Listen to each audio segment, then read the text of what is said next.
Okay, well, we've got a good crowd. Welcome, everyone, and thank you for joining us. I'm Jeff Toffley with the Health Product Declaration Collaborative, HPDC, and I'll be your host for the next hour. Today is a joint session between HPDC and the U.S. Green Building Council, and it's about a question that many of you have been asking: how to document materials under LEED v5's new BPSP credit. Building Product Selection and Procurement. And here's why it matters. In LEED v5, there's no longer a standalone material ingredient credit. Material health is now one of the 5 criteria inside BPSP, alongside climate, ecosystem, and social health and equity, and circular economy.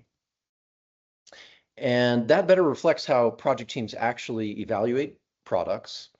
And if you're a manufacturer or on a project team, your first reaction might be that this sounds like a lot more work.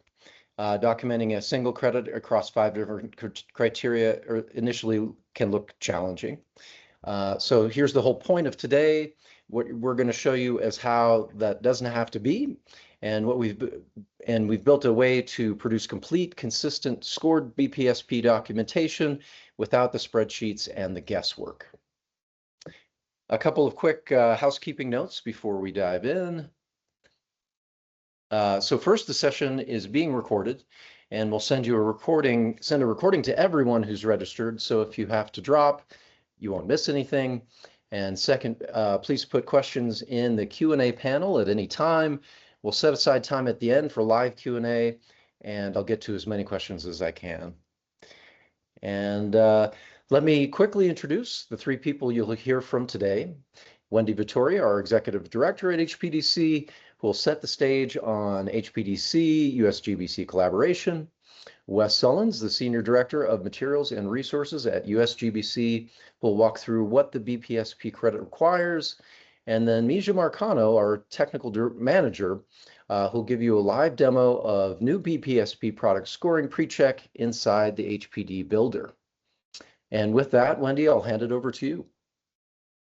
Thank you so much, Jeff. And if we can go to the next slide, what you'll see here is just a quick recap of the long history since the concept of the HPD arose back in 2010. And the whole point from the beginning was how to enable both manufacturers and project teams very easily to complete documentation around material health that included product ingredients and human and environmental health information and other information that would emerge that is needed in order to interpret that in the context of a project team selecting and specifying products for a project. And so we have been very consistently focused on how to fulfill that mission over a long period of time now.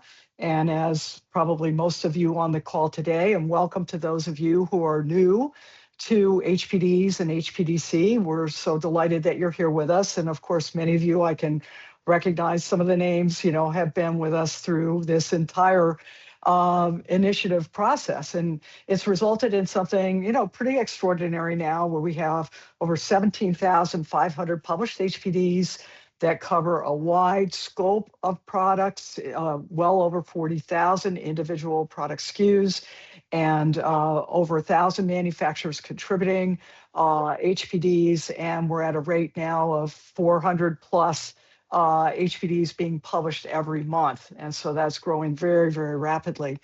And so just in terms of today's call, we have been focused since the very beginning of this work on a collaboration with the U.S. Green Building Council to support the use of material health and materials documentation and reporting more generally in LEED. And that's evolved from the LEED 4.0 origination of the material ingredients credit into the 4.1 capabilities with pre-checks and much more elaborate support for that. And then in 2018, we announced a deepening of that partnership to advance those capabilities in LEED and have been working ever since then on toward that goal. And so as LEAD V5 has come about, we are now working on how do we take what we've done and move it into this next phase with the BPSP multi-attribute credit, as Jeff already said. So if we go to the next slide, the collaboration with USGBC that we announced in 2018 had these goals. They were quite broad, and to use our combined assets, especially the expertise of HPDC in material health, materials reporting, all of the ecosystem connections we have with our APIs and so on, to really help spread the message and support both manufacturers and project teams using this information in the LEAD system. If we go to the next slide.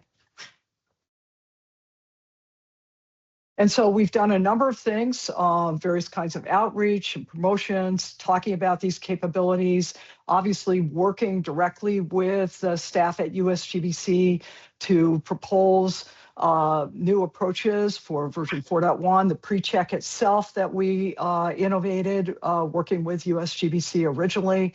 And then as LEAD V5 came about and the concept of the multi-attribute credit emerged, how do we move and advance all the things that have happened that have resulted in such great use of the material ingredients credit? And Wes is going to be following in a minute. I know he'll comment on how that has grown as these capabilities have been there to support it. And so that is where we now are going to talk about a new solution that we've been working on together with USGBC for the last year for the BPSP credit. And so if we can go on to the next slide. And so this, specifically, we started well over a year ago as the form of the BPSP credit took shape from the original how should this look in V5 to looking and mapping out how we could use our assets at HPDC to streamline and simplify documentation, just as we did with the pre-check in the material ingredients credit, and do that very same result for BPSP. Of course, as Jeff already pointed out, because of the multi-attribute nature, it's a more opportunistic landscape to involve more types of documentation. And that's exactly what we've done. So we're so excited to be here with you today and be able to share this. Many of you saw a preview of this at Greenbuild last year. And so we have now completed the development and we'll have this in production very, very soon. Part of it already is, in fact. Okay, so with that, I'm going to turn it over to Wes to give us a little more background on these great opportunities ahead.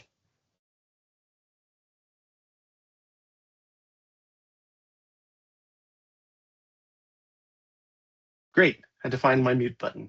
Are you hearing me okay? Good. All right. I assume that's a yes. Great. Well, thank you, Wendy. Thanks for everyone for being here. And we're extremely excited about LEAD version 5 and the new things we're doing with materials. And here to give a sneak peek of how we're working with providers like HPDC to create a streamlined experience for those using these new credits in LEAD. And so just a real quick background, LEAD version 5 was released last year, and we have some major updates to the rating system. There's a big focus on decarbonization throughout. There's also a focus on health and equity and other things, and resilience as well. But in the material space, here are the kind of three big highlights. We're prioritizing embodied carbon. There's new credits and prereqs there about structural materials and the structure of the building and cataloging and then reducing embodied carbon. There's also a focus on multi-attribute. We haven't lost that angle of LEAD, which has always been about, yes, embodied carbon, yes, certain attributes, but we don't want to forget things like health and circularity and others while we focus on those priorities. And the other is to align with industry momentum around trends to align and harmonize to reduce friction for everyone. A couple of notable changes to the category for materials and resources in LEAD v5. The big takeaway here is we have more points. There's more points available for all the good things we want to see done in materials. A lot of those come from low embodied carbon and reducing embodied carbon materials, but also in product selection and multi-attributes like we'll talk more about. Another note is that the low-emitting materials credit is now in the materials and resources credit category. That shifted from the EQ category of the past. And it's also now one single calculator that combines all these things. The material ingredients, environmental product declarations, sourcing of raw materials, and low-emitting materials are all calculated in a single calculator for the Building Product Selection and Procurement credit. We've also focused on building material reuse, and I mentioned the embodied carbon focus as well. Now, just in case you hadn't seen, a couple of weeks ago, we announced that the registration close deadline for LEED v4 and 4.1 was extended by 1 year. So June 30th of this year was going to be the deadline for all projects to register under v4 and 4.1, but we heard loud and clear from our market they needed a little more time, so we're giving 1 more year to register under v4 and 4.1. But for those projects that are ready and ready to be leaders in the market, we really want to encourage them to move on to v5. So there's QR code to learn about all the expiration dates. Please check that out. Now, in respect to materials, I kind of mentioned this in the previous slide, but the former credits in LEED v4 and 4.1, things you're all probably used to seeing, EPDs, declare, HPDs, cradle to cradle, recycled content, things like that, those all still count. All those attributes are largely 90% of the time still what is getting valued in LEED version 5 under the BPSP credit. So we haven't necessarily changed the way and the product documentation that makes its way into getting points and credits in LEED. We have just organized it in a new framework that tries to reward multi-attributes in a more broad way, and more targeted way, I should say. And we do that by having the credit focused on product categories. So you get more points by focusing on sustainable products in each of these product categories. So how much of your paints and coatings have these sustainability attributes, or your flooring or your adhesives or whatnot? You see the categories on screen there. So we really are focusing in. It used to be just pick 20 products from anywhere in the building, or pick 40 or whatever that might be. Now we're saying achieve those same types of documents, get those good products, but make them in specific categories, and we will reward you for doing that work. And there's up to 5 points in BD&C, the new construction rating system, and 10 points in ID&C for just the sustainability attributes. You get a few more points for low emitting. And then there's some pilot credits that also reward additional products like MEP, things that are not on this list, structural materials, and more. So you can get up to 12 or 15 points just for the product related credits in LEED v5 using this new kind of way of organizing product attributes in the rating system. And the big change here is that we've created a scoring system of products. I think that's the big takeaway. And you'll see from Misha in a minute a way that we can hopefully automate the scoring a lot more easier. But we've taken the attributes and categorize them around the AIA and Mindful Materials Common Materials Framework. So we're using a common language when we describe these things. And then products are scored based on how well they achieve attributes within each of those and combined. And then within that, we've given 3 levels of achievement by what we're calling criteria area. Those are those colorful tiles on the screen there: human health, climate health, ecosystem health, social health and equity, and circular economy. Those are the common materials framework buckets, or the AIA Mindful Materials Pledge buckets. But we're using the term criteria area, and those are scored by a level 1, 2, or 3. 1 represent kind of a first step in sustainability, 2 is leadership, and a 3X is elite, something that we want to see that's on the cutting edge, but is doable, and we're encouraging more of. And importantly, those are multipliers. So every product you get that's scored a 1 is worth 1 times that product. If it's got a 2 or a 3, that can be up to 3X. And you can combine those across categories to score a total of a 5X multiplier. And so we're really rewarding products that have multi-attributes as much as possible. Here's a snapshot of a table we summarize all this in. You see on the left the kind of documentation that's applicable. We've got BIFMA, concrete sustainability, cradle to cradle. You see them on the list there, HPDC. The list goes on for a couple pages, and I'll show that on another link. But you see the scoring in the criteria areas in those color bands there, and the numbers below it represent what those scores are. So we're encouraging projects to go for those sustainability certificates or standards that get them multiple attributes, or to combine things. Like if you have an HPD and a EPD or something like that, you can combine those so long as they're in different categories to get that multi-attribute score up to a 5. So we hope that it encourages folks to really, especially manufacturers, to, if you've got 1 or 2 of those things, please move on and try to get more. Here's a place to find the actual score sheet and kind of the background of how we came up with the scores, and the documentation and things like that is on the QR code there. And as I said, it's a 2-page table. At this point, we are adding and updating the list of what's approved every 6 months or so through the lead addenda process. So keep track of that. And we also have a calculator that's updated regularly for doing all this. Now, just before I jump over to Misha, who's going to show you a way to automate some of this scoring, just wanted to give the how does this work in practice, a couple quick examples. So here's an example, product 1. Let's say we have a product that has a, it's a whatever it might be, that has a product specific type 3 EPD, and it's got an HPD that's pre-checked for lead. We would ask ourselves, well, how does that score in lead? We would go back to that table and look up the values for those, and we'd realize that you get a 1 under climate health, a 1 under human health for that HPD, and the total multi-attribute score for that product is 2.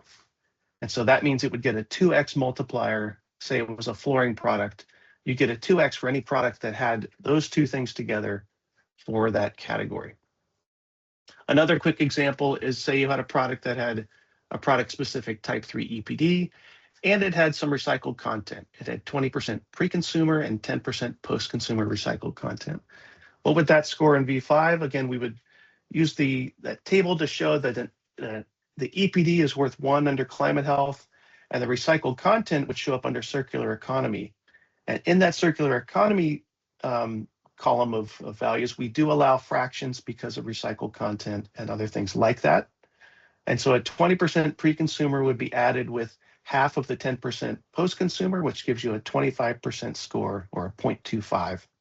So the total score for that product would be 1.25 under LEED V5 in the scoring system. So we can go on with many examples, but that's the basics of how the math is done. And again, Misha's going to show how we're piloting this new system for automating that scoring, where the manufacturers can upload their documentation and get those scores in the HPD Builder. And I just want to say one thing, that we're not exclusive to HPDC. This is our closest partner in this effort so far, but we are working with others as well, product databases and more, to also do things like this. Our goal is that in V5, we reduce that friction for scoring products and just make it the easiest it can be to find those good products and select them and specify them on your projects. So with that, I will pass it over, I believe, to Misha to go ahead and give us a demo. Yes, thank you. I'll share my screen. Can you see my screen? Perfect. Yep, we got you. Great. Yep. Thank you, Wes. I'm happy to present how HPDC can support this new credit. And I wanted to start with some numbers around HPDs and why it made sense for us to, and of course for USGBC to work with us to add this tool to the builder. So there are more than 1,000 manufacturers with published HPDs already, and about 2,000 users in the HPD Builder that already have an account, already have easy access, and have their capabilities unlocked. And there are more than 8,000 HPDs that have already been pre-checked for LEED. Of course, many of the other HPDs were published before the LEED pre-check was introduced, but more than 90% of the HPDs that are published are pre-checked for LEED. And we also identified that given that the HPD Open Standard has a compliance section, then there is already a lot of data that has been reported with the HPDs about the documentation for the product. That includes documents that are presented in the table that Wes just showed. As an example, we have identified 1,700 plus HPDs with the EPD, associated EPD already reported, as well as cradle-to-cradle certificates, Declare, and BIFMA certificates as well. So HPDC will support manufacturers throughout the data entry process. As we have done throughout all the years, we have supported manufacturers on creating their HPDs. We will also support you on getting the data on the document management, which is the compliance library, and I will show, and how to score the products. Any questions in the process will be there for you. We developed, as part of this project, a compliance library. And this is to enable data management across the multiple products and programs, because the technology that we develop, the functionality we develop for this project will serve other projects as well, for other programs, so that you can share as much data and assess your products for other rating systems as well. So how the tool works. The manufacturer, first, all HPDs will be scored automatically. So if any published HPD already has the achievement level assigned. And then you can upload the data that corresponds to the product. You can do that by using a CSV. And we ask for simple data about the documentation, the type of documentation, the URL for whether the documentation can be downloaded, expiry date, and issue date, and a unique identifier, which is this code that is in all certificates, all documents, that will allow for the assignment of the document to the right products. And for this tool, we also added the capability to also report products that don't have an HPD, so that you can score your whole product portfolio. So the tool will automatically calculate the score, will assign the achievement level to the specific criteria level, achievement levels to the criteria areas, and display this information, and then calculate the score that is a maximum of 5. Then the user can review the scoring data set and then decide to download a CSV for internal use, or share it with project teams or other databases, or publish this data into the HPD repository, where will be visible in the HPD dashboard and distributed through the API. So what the manufacturers can do today, as Wendy mentioned, we will be releasing for the capability next week. But today, manufacturers can score any product that they have already reported in the builder. They can upload documentation to the compliance library, assign documents to multiple products. They can register products without HPDs. They can view the scoring data for all these products and then export the data into a CSV. Currently, you can download the results per product, but also very soon you will be able to download the whole product data with all the scores. So what's coming? I will be demo this functionality in the new look of the builder. We have to undergo the update of the UI of the HPD Builder. So the HPD Builder will look different next week. I will show you how it's going to look. And with that, we are releasing the publishing button for the manufacturer to send the data to the repository. Very important is that manufacturers don't have to republish HPDs. If the HPD has already been published, then the manufacturer just has to add the remaining documentation and publish this data set associated with the LibB5 BPSP scoring to the repository. Next month, within about 2 weeks, we will be mapping all the compliance data that has already been reported in HPD. So if you already invested time on adding all your certificates and documents to the compliance section, we ask you to wait for 2 weeks, because we will be adding that to your compliance library, and that way you can see all the data there. We will be adding the data for BIFMA, for Cradle to Cradle, for Declare, and for EPDs to start with. And then coming soon, we will give it months for manufacturers to run this scoring tool, to publish the scores and add data and data and data. And then we will be developing a dashboard for USGBC, and we will configure the calculator so that project teams can download the calculator with the BPSP data already pre-filled. And the library, as I mentioned, will serve for other programs too. So other certificates and documents will be added to the selector, and then we will be informing you of future functionality as well. And so this tool was mainly designed for manufacturers, especially manufacturers that already have access to the builders to leverage their time, the investment they have put on creating HPDs. The data is already there. The HPD is automatically scored. We have a CSV option for you to upload the documentation, register product without HPDs, and give you the power to be the owner of your product data, to indicate the grouping especially. So this EPD goes with this product, this HPD goes with this product, this declared label covers these products. And also we added an option to track the expiry date that will send a notification to remind you of when the different documentations are expiring so that you're aware that you have to update them or maybe update the data. So as I said, there are two ways. Right now, you can export a CSV. You can share this with project teams. You can share this directly with data sets that ask for spreadsheets.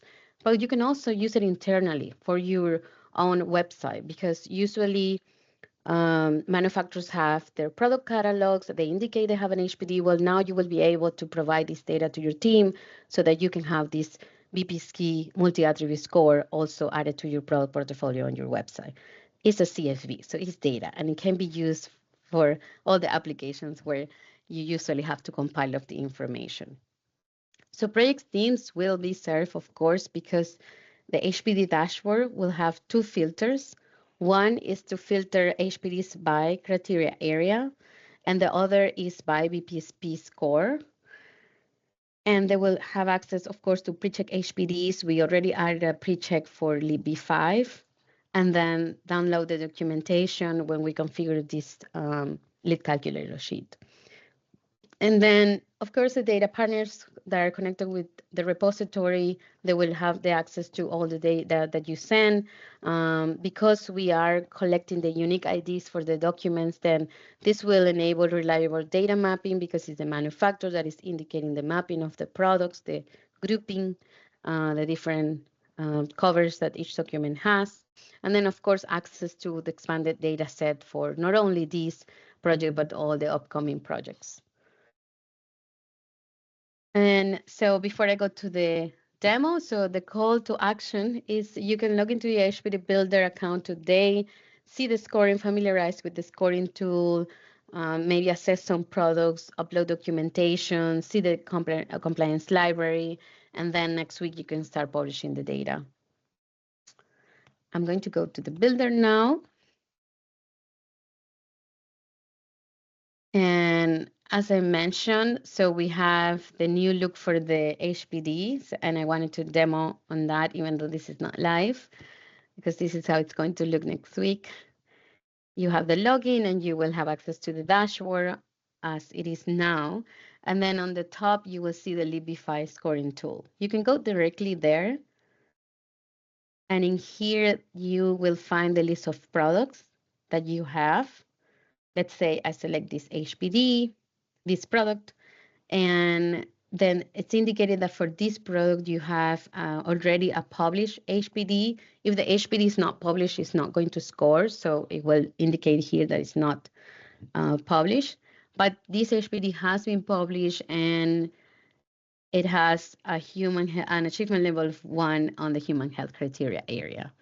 And as so, let's say I have already added for this product a cradle-to-cradle silver certificate, and it's indicated all the criteria area and the achievement level.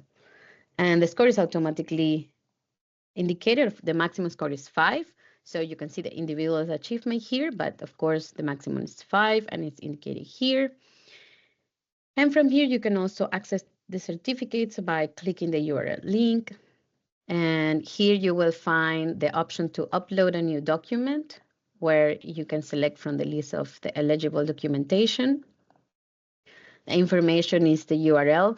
This is for certificates that and documents that have databases or that are published somewhere. For example, EPDs are published on the program operator website or on the Declare label has its data set, Cradle to Cradle has its data set. So they're directly into the certificate.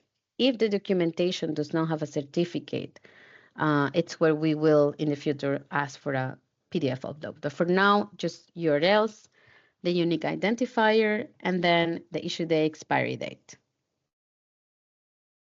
You can also select documentation that you have already reported on your compliance library. This is how the library looks like, and it has an option to import and export the CSV.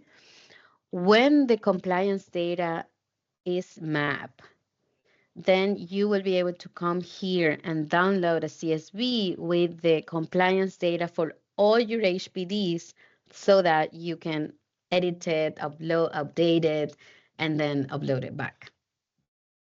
So here I can click plus and then assign this document to the multiple products. I can remove the document, I can see the document, I can see expiry date, and then the status of the reporting. This is because the HPD Builder does not collect the unique identifier for the document. So you will see all the data for the compliance, and the only data point that you will need to add is that code for the certificate.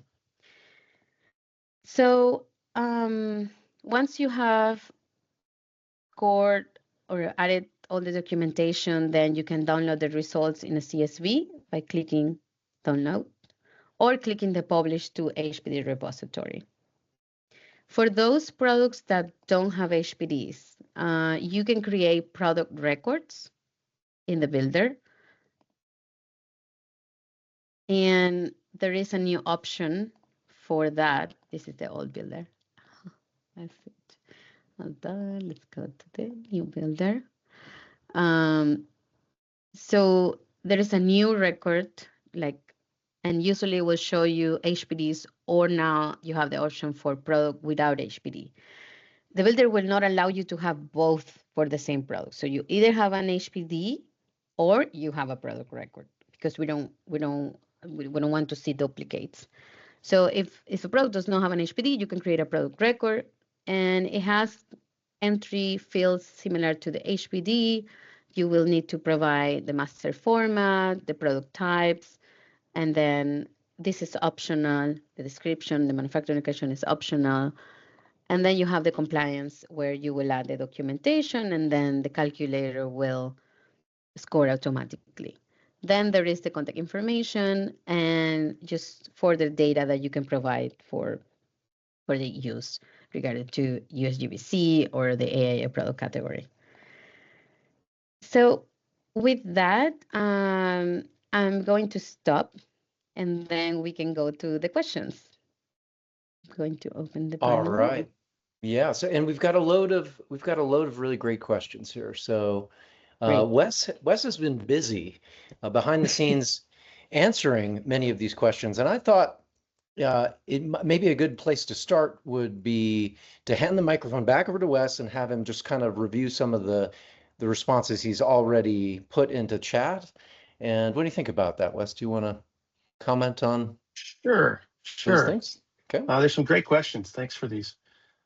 So the first question was GBCI credit. You can self-report those. These would be lead specific, so please do that. How does material cost play into the calculations?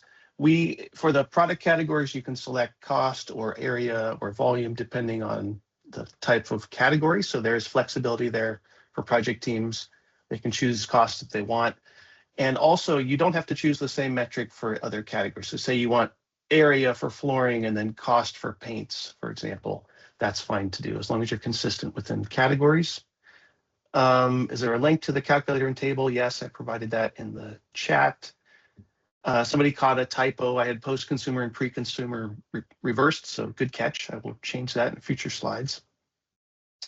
There was a question about network cables, which I thought was a great one as a reminder. We have the intention of this new BPSP scoring system was to allow all products in your building to still contribute, whether they're interior finished materials or otherwise in the building. But they didn't all neatly fit within the BPSP credit. So we created pilot credits, or they're part of the optional credit library in the rating system, which are now called project priorities. And in those, you can select things like cabling or your structural materials or anything else in the building that's permanently attached. And those can be rewarded under those. So I put links to those 2 pilot credits in the chat as well. Let's see. What is the cost to get access? Oh, I think that's a question for you guys. There was a question about scoring. So if a product has an EPD and an HPD and a declare label, et cetera, can they add them together? Yes, you can. The only nuance there, and this is picked up in the calculator that Misha shared, is that if you have 2 documents within the same column, so say you have a declare label and an HPD, those have a lot of overlap. They're both providing transparency and disclosure of ingredients, for example. So you would take the highest value of those 2 documents and carry that forward. You would not be able to double up on those in terms of your score. And that's automated already. And that's automated in the calculator. Otherwise, you're exactly right on your example of how that works. And the maximum is a 5x multiplier. And then let's see. Yep, the calculator, how do we document for the pilot credit? Great question. A new calculator with that functionality is being released anytime now. We're in final testing. It'll be uploaded soon, probably as part of the July addenda. So in a few weeks, you will get a new calculator. Hey, Wes, if I can add on that point, when that happens, we will be offering those credits as well in this feature set. As soon as those calculators are done, we'll be adding that. Awesome. Maybe I'll just do 1 or 2 more, Jeff, in the Q&A section here. Yeah, please take it away. To you guys. There's a question about exporting. That's probably for you guys. Let's see if the builder able. Question about APIs. I saw one about European or international standards. We do have a filter on our credit library. I'll put a link in somewhere, one of these chats. But there's a filter for project priority credits, and in there are some European alternative compliance paths. So we've already got a bunch that focus on like the levels framework or the taxonomy for Europe and other things. And we are looking to add things like product documents and other initiatives like product passports. We just have not got there yet, but would love to hear from you if you've got a specific one you want us to add or expedite to the list. And we can share our contact info out as well. And maybe with that, I'll pause and keep reading some more and come back to me later. Excellent. Okay. All right. Well, I'll just kind of start at the top here. So we've got a question. Will polycarbonate skylights be included within the ceilings category? Also, will the calculator include the cost adjusted value? Any takers on that one? I can take, I mean, as Wes mentioned, the idea is that all product categories are covered either by the BPSP credit or the other 2 pilot credits. So that's why we are not really filtering HPDs, in the case HPDs by CSI master format. So any CSI master format can score products. But regarding the calculator, so I would like to clarify 2 terms. So one thing is the scoring tool, which is what is used in the builder to calculate the multi-attribute score and the achievement levels. And then the other is the lead calculator, which is this spreadsheet that project teams use to specify the products and do the final calculation for the lead points. And so the lead calculator it's what we're going to configure in the repository, and where a project team could add different products and then get automatically the data that is associated regarding the BPSP credit. Can you repeat the question to make sure that I covered Sure. it? So will polycarbonate skylights be included within the ceilings category? And then the lead calculator? And also, will the calculator include the cost adjusted value? Yeah, so no. So that's something that you need to add. So there is a column in the calculator already to input that, and we will only add the data set associated to the score. So, and I can tell, so it will be the scoring, the multi-attribute score, whether it's climate health, circular economy, human health, and the achievement level and the URL to the document that scored for each of the criteria level. And then you add the rest. Okay, great. Here, we've got a question from a Canadian manufacturer who's new to this concept. And Danielle is asking, do you have Canadian projects, architects, product specifiers getting involved in this US HPD collaborative? I can answer that one. Yes, we have quite a number of architects, designers, ecosystem partners, manufacturers, not only from Canada, from really all over the world. And, that is available. Our tools are available to anyone. The capabilities in terms of the HPD open standard have been geared to the US Canadian market. And we are very shortly going to be putting into production an EU version that we've been working on for quite a long time. And that's one of the next features that's coming along very, very soon now because it's ready to go. And that is more geared toward EU market requirements in terms of the different regulatory system and other aspects that are just different from the US Canadian market. But definitely we have a high level of participation from Canada, also Mexico, South America, many other parts of the world where the tools are very useful. And of course, manufacturers from all over the world that are selling their products in predominantly that North American market are participating and have been for many years. Thanks, Wendy. We got a question here from Claudia, who's asking, maybe this goes to you, Misha, how do you handle the documentation and exporting a lead spreadsheet if you have multiple projects going at once? Yeah, so that will be on the repository side, and currently I can show you how it works right now with HPDs. So this is the HPD dashboard in the HPD repository. Here, manufacturers can find HPDs for their project, and there is a functionality called the download queue. And this is basically project folders that can be created for each project. So here you can come and select different HPDs and add them to the project folder so that you can download a zip folder with the HPDs that you had selected. The same way will work. It's the same way on how the spreadsheet will work, with the difference that you will have HPDs and product without HPDs, and the associated data for the multi-attribute. So you will select the different products that you would like for that project, and then we'll be able to download the CSV with the columns already filled. And I would like to open an example of the calculator to show you that. But yeah, then you will have a spreadsheet for each project because it's like the project folders work now.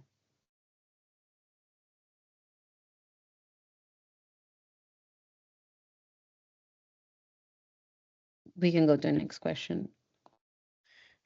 Okay, next question from Marquez. So asking, so the builder is able to also incorporate documentation other than HPDs, recycled contents, recycling take-back services, etc. Yeah, so as we see this, I'll share again. I put the link to the criteria. Hold on, the criteria label guidance document. I don't know it's like frozen. Okay, it's taking a bit to share. But so as the table that showed Wes, hold on, I will like to share again because it's frozen. Sorry about that.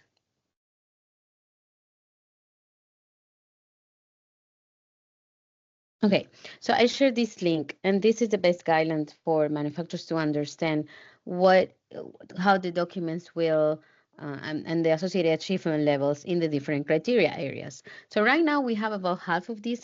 We noticed that this grew a lot, so we will be adding all the new ones for the release next week. Basically, you can select any of these documents in the builder and upload them if you have not done so in the compliance library. And just add the URL, the name, expiry date, issue the expiry date, and the unique identifier. Some of them are very straightforward. Others are more complex, right? For example, bio-based content. These ones we're not collecting now. There will be more guidance from USGBC on how we could collect them. But for now, we have the options for all those that could be indeed a document that is publicly available. And then in the future, we will also incorporate the VOC emissions documentation as well, and VOC content. Yeah, I think that's an important point, Mija, that as the credit is evolving, Russ was talking about our work with USGBC is we will keep the scoring tool and the documentation list in sync with those updates. So that's part of this. That's part of this project, is to have those support. So the scope is what are the documentations for the BPSP, the pilot credits, and as this expands, anything else that gets comprehended.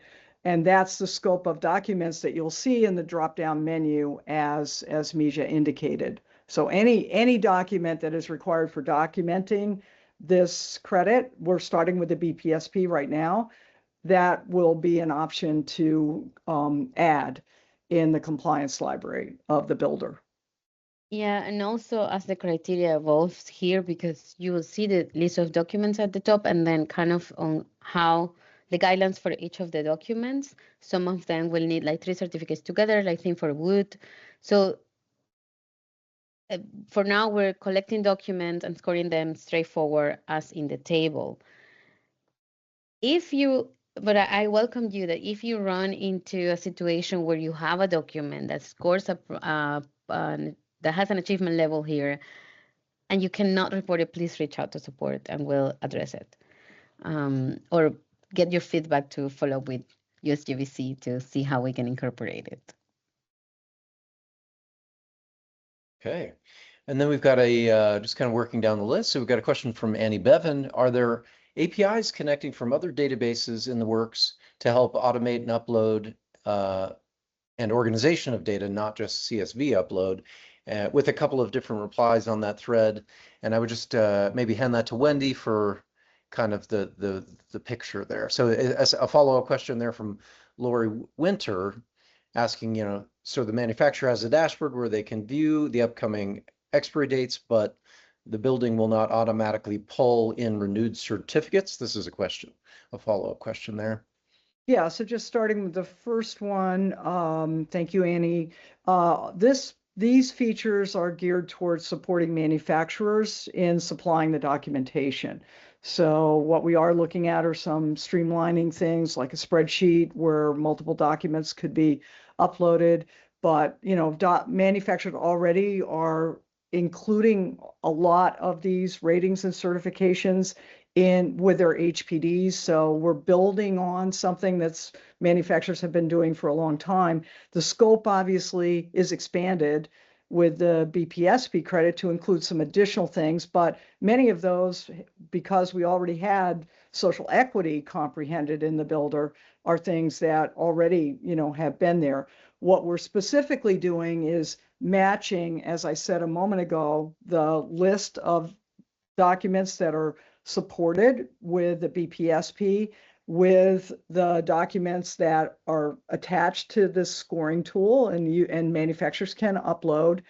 And then the other thing that we are doing is really refining the rigor of that reporting. So whereas before manufacturer could put a description, could put a link and so on, we now are capturing more information, number one. Number two, the compliance library is a new feature that enables manufacturers to manage and update these documents. And so with respect to the expiry date question, a manufacturer will be notified if there is an expiry that is coming with the documents that they have listed in the compliance library.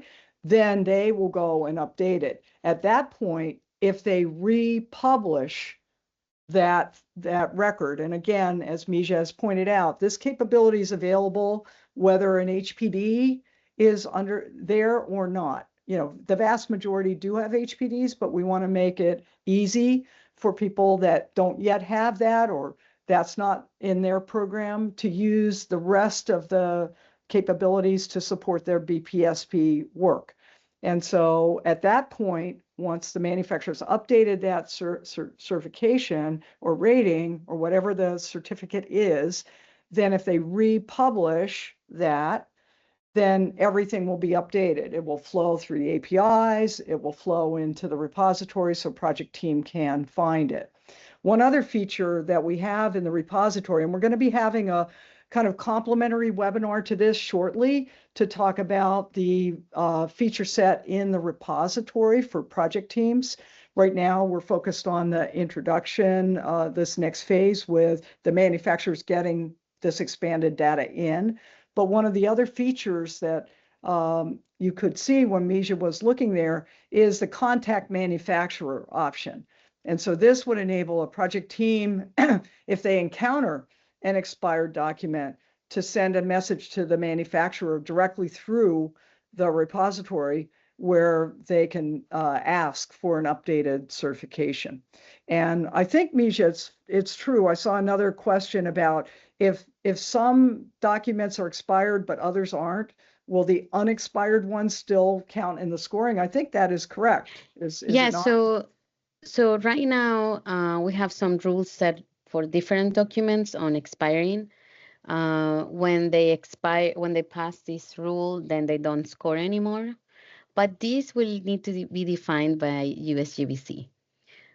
So for now, it's open, but USGBC will tell us, okay, EPDs can be accepted more than 6 months expire. HPDs can be accepted because this is tricky. So we will define those rules as per the guidelines, but definitely automated.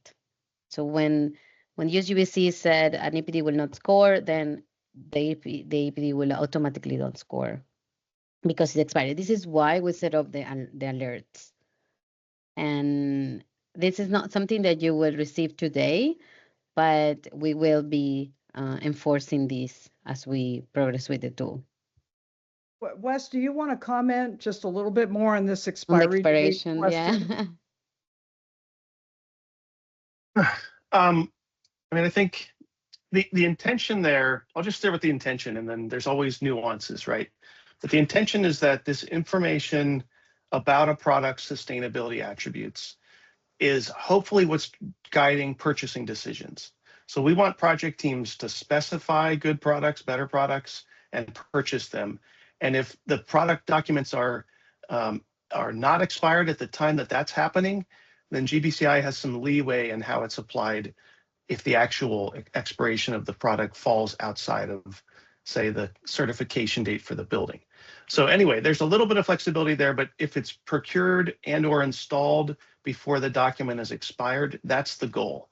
We want these things to be valued at time of purchasing.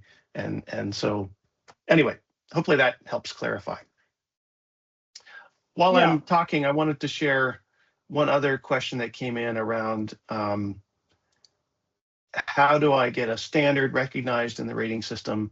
And so let me just share a slide. I have a QR code to a survey that folks can submit. This is also a place if you have questions about like some of these detailed questions that we're getting about the BPSP scoring system, or if you have a standard that you'd like to be included, you can get in the queue for that. So please check out this QR code, go to that link. It goes to a survey that goes to our team, and we'll contact you for more information as needed. But just wanted to share that before we ended here. Yeah, and just on the point of, access to this. So these capabilities are available that we've focused on today. We focused on the HPD Builder, and they're available. There's no additional cost to people who are registered users of the Builder. So in order to obtain that, we ask that you support our work here at HPDC. I think most of you know we're a very small nonprofit, and we count on our members to support this work that you need to do your work. And so that we do that primarily through our membership program.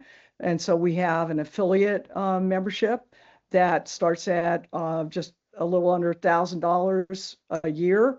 Very affordable for manufacturers. It gives full access, unlimited access to the HPD Builder, and all of these capabilities are available there. We also offer a couple products at a time through our token program. That's a lower cost for someone that has a very limited need. And all of these options are explained on our HPDC website. And if you have questions about them, please get in touch with us. Well, with that, I would just like to thank everybody so very much for joining us today. We really appreciate your participation in our webinar, and we really take a lot of pride in being a resource to the building community. And stay tuned for the next webinar, as Wendy mentioned. And everybody have a great day. Thanks a lot. Thanks, everybody.